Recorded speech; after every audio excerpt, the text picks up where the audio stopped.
एक समय की बात है। एक नगर में एक बहुत ही धनवान साहूकार रहता था। उसके घर में धन धान्य की कोई कमी नहीं थी, पर उसकी कोई संतान नहीं थी। इस कारण वह सदैव बहुत दुखी रहता था। पुत्र प्राप्ति की इच्छा से वह प्रत्येक सोमवार को भगवान शिव का व्रत रखता था और पूरी श्रद्धा के साथ शिवालय जाकर भगवान शिव और माता पार्वती की पूजा करता था। उसकी भक्ति देखकर एक दिन माता पार्वती प्रसन्न हो गईं और उन्होंने भगवान शिव से उस साहूकार की मनोकामना पूर्ण करने का आग्रह किया। भगवान शिव ने कहा कि हे पार्वती, इस संसार में सबको अपने कर्मों का फल मिलता है, लेकिन तुम्हारे प्रेमवश मैं इसे पुत्र प्राप्ति का वरदान देता हूं। परंतु उन्होंने यह भी बताया कि उस बालक की आयु केवल 12 वर्ष होगी। साहूकार यह सब सुन रहा था। वह न तो बहुत प्रसन्न हुआ और न ही दुखी। उसने पहले की तरह ही व्रत और पूजा जारी रखी। कुछ समय बाद साहूकार के घर एक सुंदर बालक का जन्म हुआ।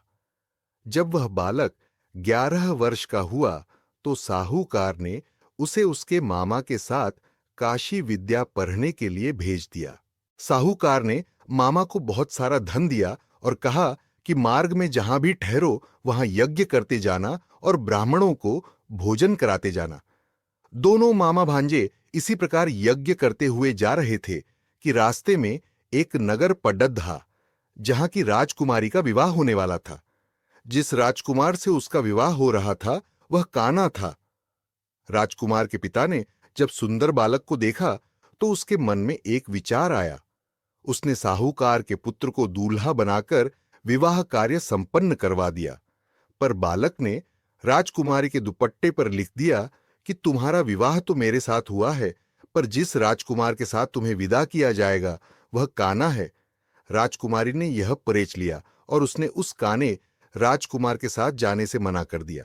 उधर काशी पहुंचकर बालक अपनी पढ़ाई करने लगा। जब वह ठीक 12 वर्ष का हुआ तो एक दिन उसकी तबीयत खराब हुई और वह प्राण त्याग गया। उसके मामा विलाप करने लगे। उसी समय भगवान शिव और माता पार्वती वहां से गुजर रहे थे।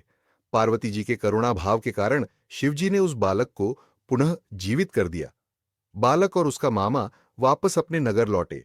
रास्ते में वही राजकुमारी मिली जिसने उसे पहचान लिया। राजा ने अपनी पुत्री को बहुत से धन के साथ विदा किया। जब साहूकार ने अपने जीवित पुत्र और पुत्रवधू को देखा तो उसकी खुशी का ठिकाना न रहा। उसने भगवान शिव का कोटि कोटि धन्यवाद किया।